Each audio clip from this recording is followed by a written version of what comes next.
Hey guys, I'm Nikki, and today I wanted to talk with you about how to use your body as a pendulum. This topic came up with one of my clients I was speaking to who had picked up a snippet of something with the video I had done with my good friend Talia where she mentioned this technique very briefly. So I thought I would elaborate on it because it's a really cool, fun one to use if you're interested.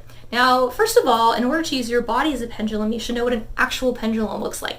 Now, an actual pendulum looks something like this. Hopefully can you kind of see it out to the side here? It's usually got some sort of crystal or weight or something on the bottom that will kind of weight it down and help it swing. And then it's got usually like a little knob or something on the top where you can kind of hold your hand, or some place or a knot or something where you can kind of hold your hand with these two fingers and very loosely hold it as the pendulum decides which way it's going to go. You won't be moving it, it will be moving itself. And it's going to work the same with your body. Now, pendulums are really great for yes-no answers. Mine does yes, no, and I don't know. So if it doesn't know the answer, I will also get that response from it. Now, your body may work a similar way, but for main intents and purposes, we're going to be focused today more on a yes and a no answer. So the first thing you want to do if you want this to work is you need to learn how to ground yourself. Now, for those of you that meditate or maybe do yoga, you kind of know how to center yourself and ground and get to that nice, calm, kind of centered space where you're not thinking about other stuff or worried about things, It's kind of more like you're sitting down into things a little bit instead of more like up into stuff. Now, if you don't know how to ground, you can just close your eyes, make sure your feet are kind of firmly planted apart here. You don't want to be, bumping around or falling over when you close your eyes. If you can ground without closing them, that's fine too. Just do whatever works for you. I like to imagine, or I tell people to imagine, tree roots coming out from the bottoms of your feet and kind of just winding into Mother Earth. And if you just watch them for a minute, don't just like throw them down and be like, I'm grounded. You're not. You want to just kind of watch them for a minute as they grow and expand and twist and move and really kind of spread out. And you'll notice the more you let them grow bigger and thicker and longer and deeper, that the more kind of you will start to sink into things like this and you will start to become and feel more grounded.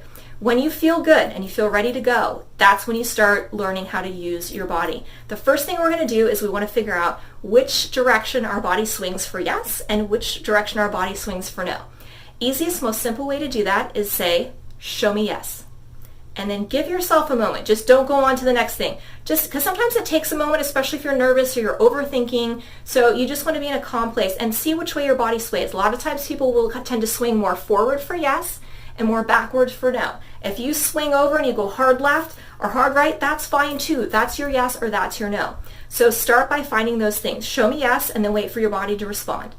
Once it does, say show me no and wait for your body to respond. And make note of which direction it's going. Because with pendulums, they tend to go the same direction every single time for you. Now, what you're doing is not going to be what your neighbor's doing. So if you stand there with one of your best, girlfriends or guy friends or whatever, and, they're going forward and you're going to the side and it's both your yes position, that's okay. So don't worry about what anyone else is doing. It's about what you're doing because you have your own signals and your own dictionary and your own stuff that are in tune for you. So the second thing or the third thing that we want to do now is we want to kind of test out this yes-no theory a little bit more. So we want to start asking ourselves questions that we already know the answers to so we can see if it goes the right direction, correct? Okay, so you want to ask questions like, what color is my car? Is my dog's name Ralph? Do I work at a dentist's office? You could say, is my name Nikki? Which for me, I haven't tried this, but I probably should. That's not my full legal name. Nicole is my full legal name, but nobody calls me that. Like literally nobody calls me that. So I might get kind of like a false positive if I'm using a pendulum or a pendulum on that. So if you get something weird, consider that that's the option. Spirit's very literal in kind of a funny way sometimes. So that's the next thing that you want to do is really get a good gauge and kind of learn which way your body's going to go for that. The very last thing that you want to do is you want to ask your big major question that you have and see which way your body goes for that. Whether you're deciding between two courses of action, whether you're deciding between something health related, whether you don't know what to have for dinner or which movie to go to see, these are all things that you can use. But the main principle of this concept is to really learn to trust yourself and to know that your body intuitively knows where you need to go, which direction you want to go, but we don't really listen to ourselves a lot. So sometimes we'll use other tools like this pendulum, but it doesn't mean that this one won't work as well. Now, before I go, there's one other little thing I want to show you guys real quick too, is like a little bonus to show you what else that you can do in order to kind of do some divination using your body, and that's muscle testing. So there's two really quick ways I'll show you. Now, one way is to take your thumb and your pointer fingers and make little circles like this. And what I want you to do is I want you to interlock them, right? And so then it's the same thing, like you have the supplement in front of you, or you ask the question in your head, should I, is this a good thing for me to eat for dinner, right? And you can pull them apart. You can kind of see I'm just gently doing it right now.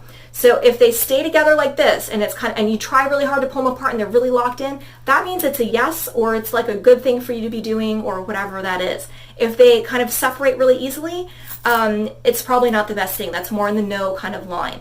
If it's kind of a little bit like it sticks a little but it still comes out, it's kind of more mid-range. Like it might be okay, it might be decent, but it might not be the best thing. There might be a better option for you.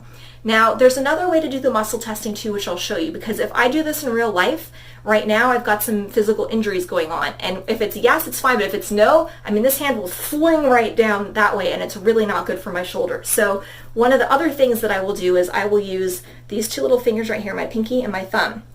And I'll take my thumb and my pointer finger right here. And what I will do is I will put these in here. And what I'm going to try to do is kind of push like this and try to push these two fingers apart. So you put them in here like that, and you ask the question. It's the same thing. If they stay solid, then that means it's good, or it's a yes. If they flip open really easy, that means it's a no. And that's super easy to test too, especially if you're like in the middle of a grocery store, or you don't want to be like a human pendulum in the middle of the supplement aisle at Sprouts or Whole Foods or wherever you're at. It's another good quick little technique. You can even do it under the table too, if you're sitting somewhere and kind of hide what you're doing. But it works the same for a lot of different things. And it's all about learning to kind of work with your body's own energy and what it needs and what's good for you. So I hope that was helpful. I hope that was fun. I hope you go out and try it, because it's kind of cool. And if you have any questions, please let me know. You can DM me, you can message me below, whatever you want. I'm happy to help you guys kind of understand this concept if there's something that I've missed. So thanks so much for joining me, and until next time, I hope you have an absolutely beautiful day.